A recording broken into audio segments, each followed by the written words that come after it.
How'd it start? Who was the first victim? Crespi was the first to die. He was famed once for his many glorious tournament victories. Then he grew old, hung up his sword, and took to winemaking. Crespi was not loved by the wine merchants. He was ruthless in business and thought to cheat many a time. He asked us for a dispensation from all court ceremonies. We did not grant it. We could not. Once you've taken the oath of a knight, you remain a knight till death. How'd he die? Where'd they find the body? Quite unusual, the circumstance. He was at a feast when suddenly one of his fellow feastgoers noticed he was missing. The town watch found him an hour later. On his hands and knees, propped against the town pillory, his sword hanging from his neck. He had died of wounds inflicted with claws, not a weapon. Blows of great force. So he died suddenly, but the body was on its knees, meaning someone posed it. So it seems. Second murder. Tell me what you know. In the city there are certain nooks. No one reasonable ventures there after dark. Ramon Dulac's corpse was found in one such place. With the first murder, terror gripped the city. Its inhabitants grew wary, kept to safe areas. Consequently, news of the second victim came to us from a group of concerned cut-purses. Criminals fear the beast? Telling in a way. Take it you've excluded the possibility that Ramon died at the hands of these bandits. Do you believe me an amateur? Not hands, but claws killed Ramon Dulac. The wound was deep, clean. His body was found in the gutter, dressed in nightshirt and cap, a pillow placed under his head, and his sword replaced by a bed warmer. Ramon Dulac, a knight who but a dozen years past was an advisor to our father, the Duke. Someone went to a lot of trouble to make him look ridiculous. Maybe revenge was the motive. It's not out of the question. Dulac had shady dealings with the criminal underworld, but no one ever came forth with concrete proof of any misdoings. So, first two victims were knights, best years behind them. The same could be said of the third. Sir Delacroix was wont to claim that in modern times knights face new challenges, enterprise being the latest addition to the chivalric virtues. He made a veritable fortune in the grain trade. Palmerin even nicknamed him Sir de la Stinchi. Found a coin pouch on his body. Contained florins dating from various times, hailing from different provinces of the Empire. Delacroix loved coin, true, but had no patience for numismatics. Lots of similarities between the victims. All the bodies were found in strange places under extraordinary circumstances. Seems the murderer, whoever or whatever it is, has some meaning to convey. These were honorable men. We are horrified by the disdain, the disrespect with which they were treated. These were knights of Toussaint. Blast it. Might be the point. From what you say, none was a model of virtue. Ever considered that's what the beast's trying to draw attention to? All the murdered men were knights who swore fealty to the 5 chivalric virtues. And even if the... Knights of Toussaint swear fealty to what virtues exactly? Honor, wisdom, generosity, valor, and compassion. 5 virtues.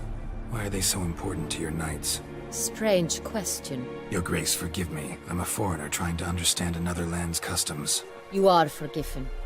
According to legend, the virtues we cultivate were bestowed upon us by the Lady of the Lake. How we truly came to espouse them, none remember. In Toussaint, we believe men of low birth should be simple-hearted and obedient. We expect much more, however, of our knights. They are to be soldiers and courtiers, lords and servants. Thus the need for clear moral guidelines. At the time of his dubbing, a knight vows to demonstrate throughout his life honor, wisdom, generosity, valor, and compassion.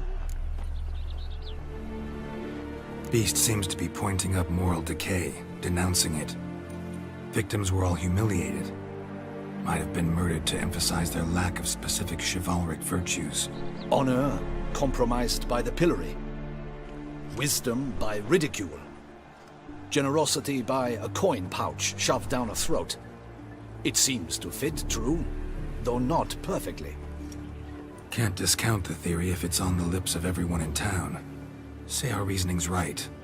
Next murder will be just as showy and denounce the victim's lack of the fourth virtue, valor.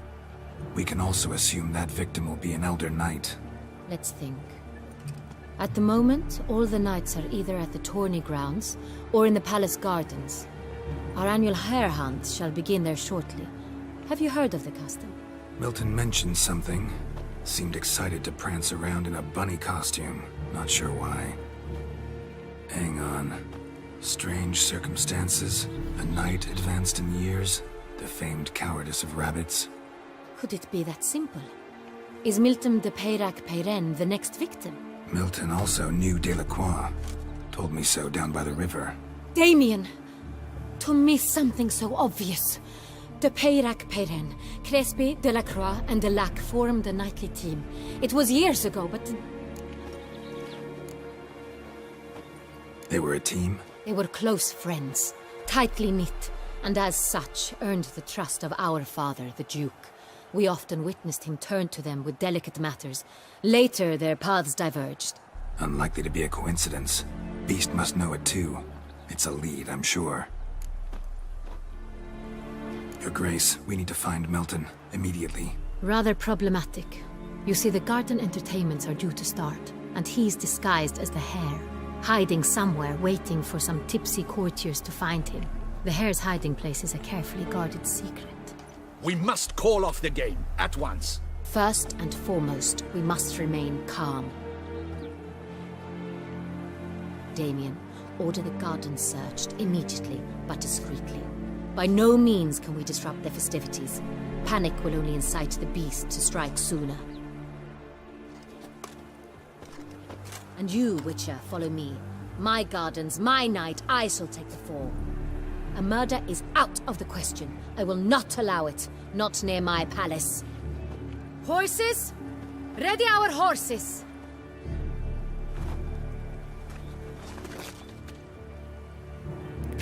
Your Grace!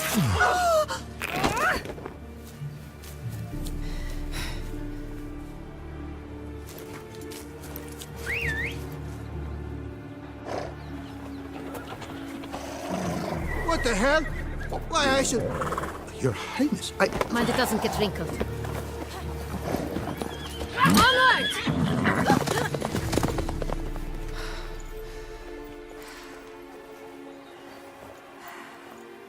Hey! That is silk! Be careful! Give it to me!